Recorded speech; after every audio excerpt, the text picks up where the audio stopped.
I salute 22 years old Swedish activist Thunberg because she is more brave and bold than many powerful Muslim rulers who only condemned Israeli bombings in Gaza by making some simple statements and never took any practical steps to help the Palestinians. Greta Thunberg clearly explained in that article that there is no climate justice without human rights. It was not an easy task for Thunberg to take a stance against Israel. This tragedy reminds me of a letter from the founder of Pakistan, Quaid-e-Azam Muhammad Ali Jinnah, written to the United States of America's President Truman in December 1947. Hello and Assalamu alaikum. Today I want to salute Greta Thunberg and all those who accompanied her on an aid ship for Gaza.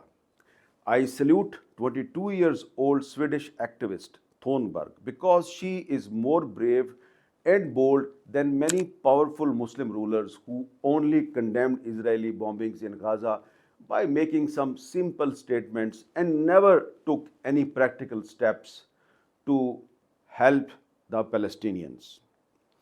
Thunberg and some other activists risked their lives by challenging the illegal blockade of Gaza by Israel and expose the hypocrisy of international powers that just do lip service for human rights. Thunberg planned to board a Gaza Freedom Flotilla at a Maltese port in May 2025. This plan was cancelled when the boat was attacked by Israeli drones. That Israel once again intercepted a Gaza-bound aid ship and kidnapped climate activist Greta Thunberg, famous actor Liam Cunningham, French member of the European Parliament Rima Hassan, and many other brave activists in violation of the international law. 22 years old Swedish activist Greta Thunberg is the prime target of Israeli media these days. They are accusing her of supporting terrorism. Israeli media is behaving like Indian media. They always blame others for hiding their own state-sponsored terrorism. Israeli newspapers and TV channels are going mad about Thunberg. Today, I would like to draw your attention to an editorial published by the Jerusalem Post against Greta Thunberg.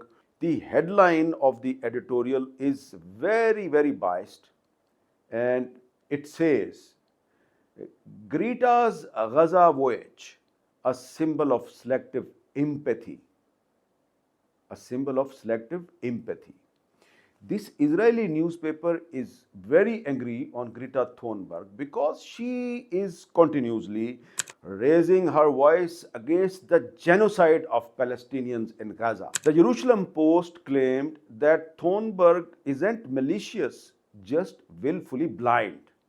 In her zeal to defend Gaza, she's become a symbol of selective empathy, ignoring the brutal reality that Hamas brutalizes its own people.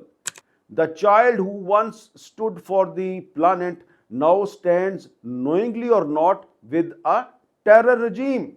This is the allegation. Another Israeli newspaper, Times of Israel, declared Thunberg as a pro-terror activist. Israeli media is raising a question. What is the connection between climate justice and Gaza? Today, we need to respond to this question and expose the dishonesty and lies of the Israeli media, not only against Greta Thunberg, but also about the Palestine issue. Greta Thunberg is not selective about Palestinian rights.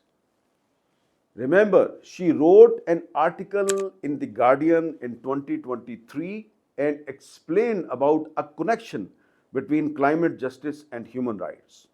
She wrote in that article, advocating for climate justice fundamentally comes from a place of caring about people and their human rights. That means speaking up when people suffer, are forced to flee their homes, or are killed.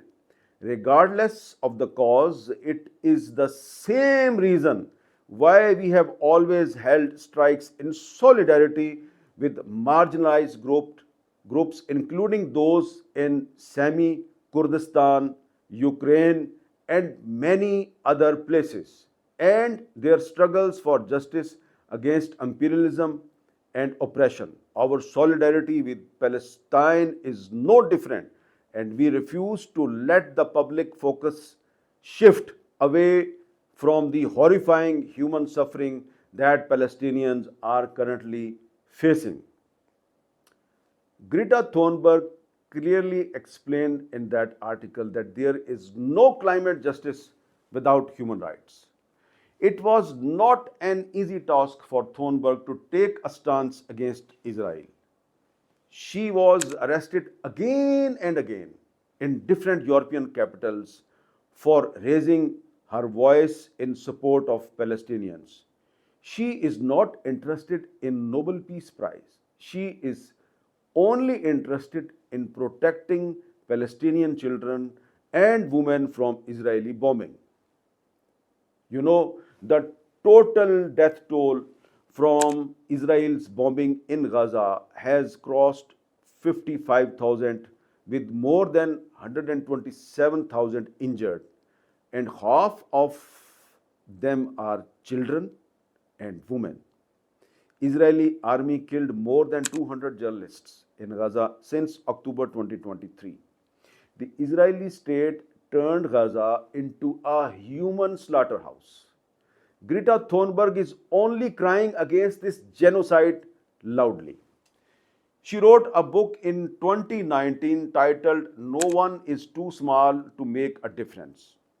Now, Greta Thunberg definitely made a difference by telling the world that sometimes few unarmed activists can become more effective than international bodies like United Nations and OIC, which means Organization of the Islamic Countries. Greta Thunberg is not against Jews. There are many Jews who condemn Israeli bombings in Gaza. Many Jews supported Thunberg's stance against Israel. Thunberg is not demanding anything different from many UN experts. They are demanding an immediate international intervention to stop genocide in Gaza. Thunberg is only exposing the absence of an international intervention in Gaza. The UN Security Council passed a resolution in March 2024 for an immediate ceasefire in Gaza. Thunberg is demanding the same in 2025. Genocide in Gaza is no more a religious or political issue. It is a humanitarian issue. It is the biggest tragedy since the Second World War. Biggest tragedy since the Second World War. This tragedy reminds me of a letter from the founder of Pakistan, Quaid-e-Azam Muhammad Ali Jinnah, written to the United States of America's President Truman in December 1947. Quaid-e-Azam Muhammad Ali Jinnah wrote, "At this hour, when the Muslim world has received a terrible shock owing to the most unfortunate decision of the United Nations Organization to enforce partition of Palestine, I would like to address to you, Mr. President, this personal appeal." And what was the personal appeal from Quaid-e-Azam Muhammad Ali Jinnah? He wrote in his letter that the decision is ultra-wise of the United Nations Charter and basically wrong and invalid in law. Invalid in law. He further wrote, in the long run, it will and must fail. In the long run, it will and must fail. The very people for whose benefit the decision is taken, the Jews who have already suffered terribly from Nazi persecution, will, I greatly fear, suffer more if this unjust course is pursued. Moreover, the decision presents greater danger to the world peace. Muhammad Ali Jinnah proved right. The state of Israel has become a threat for peace in the whole region. Israel is even not implementing the UN resolution which created that state. Israel was created through a UN resolution 181, which proposed a two-state solution, both Arab and Jewish states, and Jerusalem under international control. This is Resolution 181. Israel's actions, including occupation of Jerusalem and blockade of Gaza, are clear violation of this UN Resolution 181. The activism of Greta Thunberg only reminded us that the United Nations is not in a position to implement its own resolutions from Palestine to Kashmir. Israel is not fighting terrorism in Gaza. Some big arms companies are profiting from Gaza genocide. A ceasefire in Gaza will only stop the money-making business. Thunberg is actually fighting against this dirty business of genocide in Gaza. If we cannot act bravely like Greta Thunberg, at least we can support her loudly. We can join her struggle silently by making some contribution to her foundation. If you are against injustice and genocide in any part of the world, you must support and salute Greta Thunberg. Thank you.